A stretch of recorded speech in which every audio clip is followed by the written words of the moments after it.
Hey folks, we're shifting the formula today since this review is going to be a double feature. Specifically, I'll be covering Wild Dream Studios' puzzle platformer Raven's Hike and Wired Dream Studios' turn-based rogue puzzler Undergrave. The latter of which feels like it shares DNA with Wired Dream's puzzle dash / Red Ronin. Okay, I might be seeing a bit of a theme here. Still, the question remains, were these titles worth marathoning, or were these games dead on arrival? I'm your host, Arlian. Let's find out together.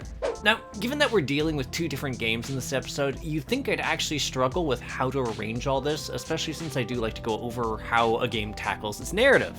But well, Raven's Hike doesn't actually have an in-game story, just a small blurb on its Steam page. Undergrave, on the other hand, does provide an introductory cutscene, but it's incredibly brisk, and the content can be summed up as, "This adventure is neither the start nor the end." Fang. Which means there's nothing really stopping me from jumping straight to gameplay, and of the two, I'd like to start with Raven's Hike.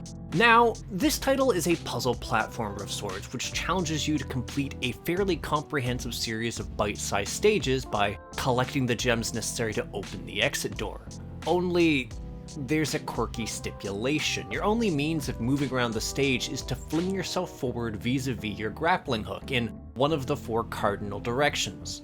No walking, no jumping, just grappling, which is a lot harder than it sounds for a few reasons. First off, you fly quickly. Initially, this isn't much of a problem given the earlier stages are fairly casual, but the further in you go, the more difficult the stages become, with spikes and even enemies poised to kill you for the slightest misstep. Which is going to happen because of how little time you're actually given to react due to your movement speed. Oh, and that's only further compounded due to point number 2, turning. See, it's not just your overall speed that's causing problems, it's also the fact that you're partially committed to a direction once you've launched yourself, since you can't fire a grappling hook back in the direction you came. Your only option is to fire it out left or right relative to the direction you're moving, but again, even if you were to try and take a pair of lefts, your movement skill is still apt to make attempts at doubling back complicated to say the least, especially in later stages. Still, it's not all bad news. For one thing, you can freely adhere to any surface you're grappled to, which can do wonders for providing you the time necessary to plan out your next move, or just calm down after you've weaved through moving spikes. Secondly though, gravity is not your enemy. Sometimes it's actually really useful to just drop from a surface to reposition yourself, since falling isn't as fast as grappling downwards and doesn't lock you in that direction, which means you have more time to react for a mid-air grapple and more options. In fact, gravity's sort of your bitch, since you can choose to just outright ignore any sort of momentum you built up, since the direction established by your hook immediately takes precedence. On the whole, it's pretty neat, and only becomes more so once you start progressing through the game. There's just something satisfying about figuring out how to collect the gems you need and then properly zipping your way around so you can safely slam into the exit door. Admittedly, the stage design and overall diversity went a long way towards keeping me invested, even when finicky maneuvers started to feel a bit trialsome. Speaking of which, so Raven Hike's stages play out in a linear manner. The game's first 4 areas are essentially composed of a solid array of relatively small stages to challenge, each of which are focused around whatever gimmick that particular region chooses to add. The second area, for instance, has blocks which collapse a few moments after you cling to them, and the third area has immaterial spiked blocks which solidify whenever you pass through them, both of which serve to complicate your ability to navigate the stages in different ways. It's actually done well enough that even within the context of their own area, I never really felt like I was retreading old ground insofar as the challenges being provided by the stages, which kept me invested for the entirety of my journey. Oh, and the final region is it's an entity unto itself, given that it eschews the smaller stage setups in favor of a much grander hike. A sprawling level which takes every different obstacle you've encountered to this point and arranging them in all sorts of nightmarish patterns. You do get checkpoints to help break up the final stretch of your journey, but it's definitely an endeavor. Also, while I call them checkpoints, well, okay, this is definitely where we start to run into some of the actual issues at the heart of Raven's Hike. First off, you might remember that I said each region is composed of a number of bite-sized stages.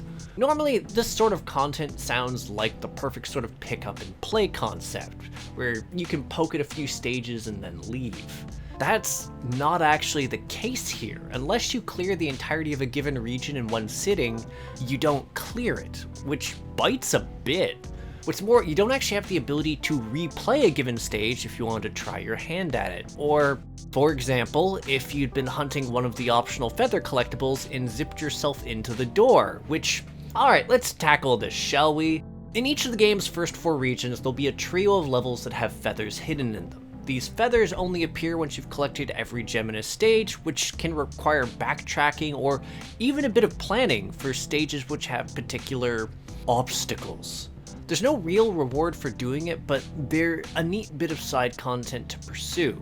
Here's the thing though, you automatically enter a door you're passing by, so if you perchance happen to collect the last gem in a stage in the same grapple line that lands you on the door, that's it.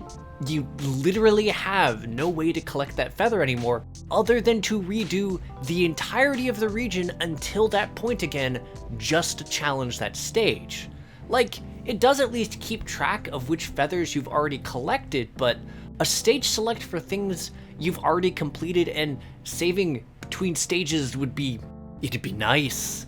This is, without a doubt, the thing that bothered me the most about the entirety of my playthrough, which makes it worlds above its peer Undergrave.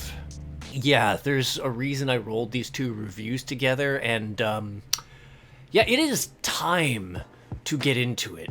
Now, conceptually speaking, Undergrave is pretty damn neat. It's a roguelite, not light, with a focus on solving its combat encounters, almost like a puzzle game. In this case, you're tasked with making your way through 4 different areas, all of which are composed of a series of chambers and culminate in a boss fight.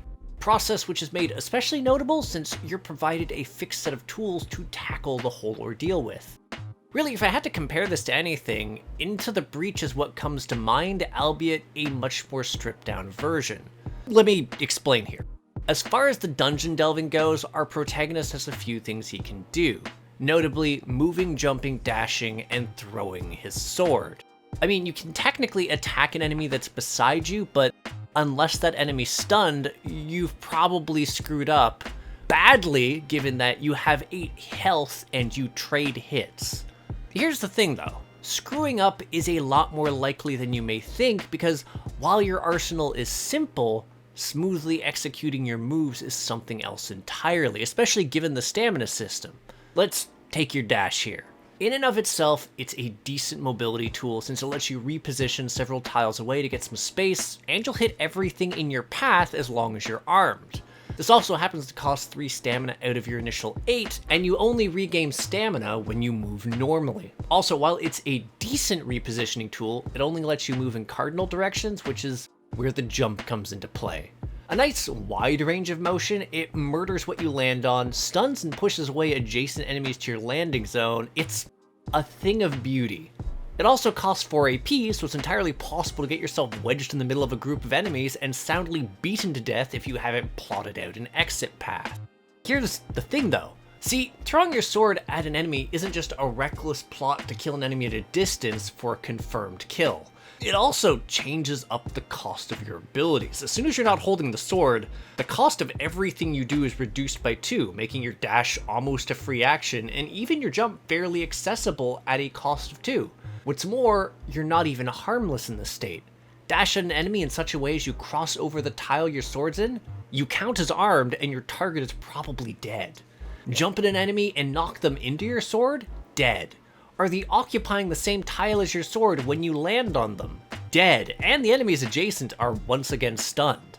Admittedly, being unarmed makes going toe-to-toe with an enemy a lot more problematic since you lose the ability to harm them and can only shove them back, which can lead to some pretty embarrassing deaths if you've gotten yourself cornered without stamina to retreat. Here's the thing though, if you're playing your cards right, that's actually less likely than you'd think. See, as you fight, you'll occasionally see green orbs. Walk into 3 of these, and they'll fill one of the bars in the top left corner. Bars, which in turn replenish 3 stamina points at the press of a button, letting you dash on a dime or even finish fueling a well-timed jump. Simply put, once you get familiar with them, you have enough tools at your disposal that when you take damage, it generally feels fair. The culmination of several active choices you've made. Let him cook! Rather than simple happenstance. And speaking of choices, I haven't gotten into the goofy things. For instance, when you clear a room, an exit portal will appear. While it can appear directly under your feet in an extremely annoying manner, most of the time it'll be somewhere else, letting you throw your sword into it. Yeah, so hear me out. Yes, I'm unarmed, but it gives me a shiny green orb, and your sword randomly drops on and kills an enemy on the next floor. Sure, retrieving it can be a slight problem, but maneuvering around unarmed is, like I said, less daunting than you'd think, which makes this a surprisingly valid strategy, even at a boss. But I said goofy things, plural. Well, while I've gone on a fair bit about the limits of your arsenal, I was leaving something out. See, after you clear out a number of stages, you'll reach a shrine room, which lets you choose between 1 of 3 perks. These can range from heals to a slight boost in max HP or AP, and then more notable options like a mass stun to anything near your jumps, making your abilities cost less or even extending their range.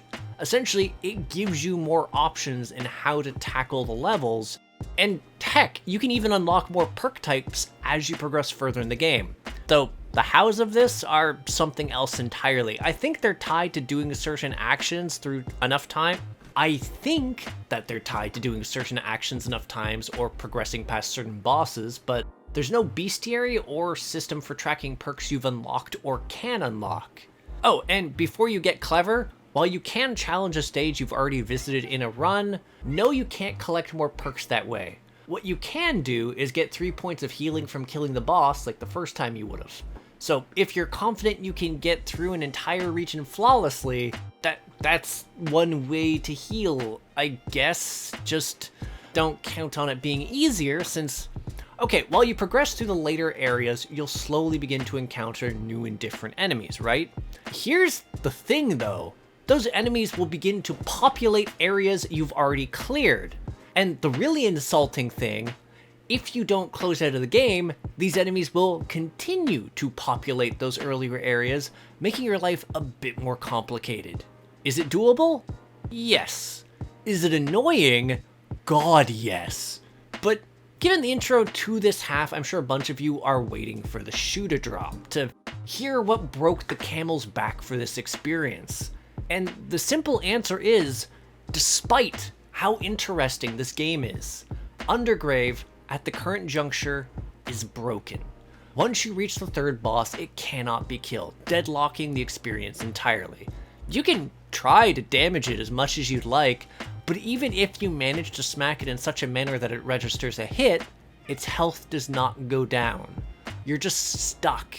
I've gone into this fight repeatedly, and the only damage this boss will take is from the perk that preemptively damages bosses. Just this little bit of insult to injury.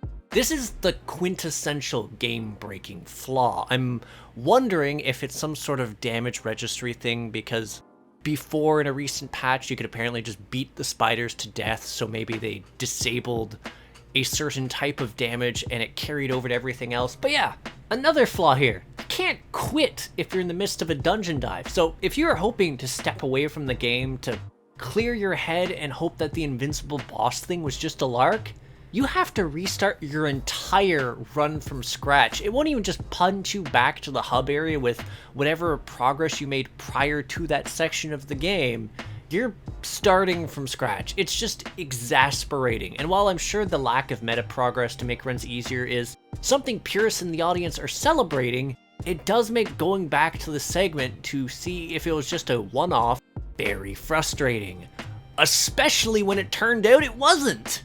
So yeah, that's my Undergrave experience. So I guess aesthetic time, and for the pair of them, my thoughts are pretty much the same. Stylistically, they both look nice and have decent music.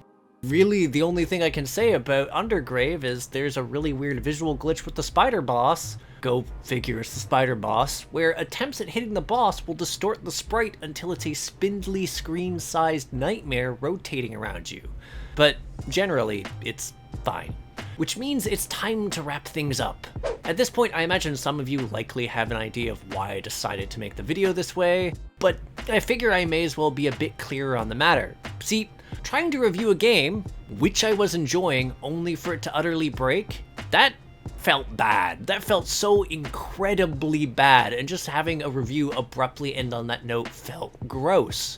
Because here's the thing, Undergrave has so much potential, but the simple fact that it's broken in this manner means I cannot recommend this to anyone. It's not that it's not a neat game, but unable to be finished because it's bugged is a crit fail in my book, and it's something fundamental to the experience that's just, yeah, and it's not a one-off bug.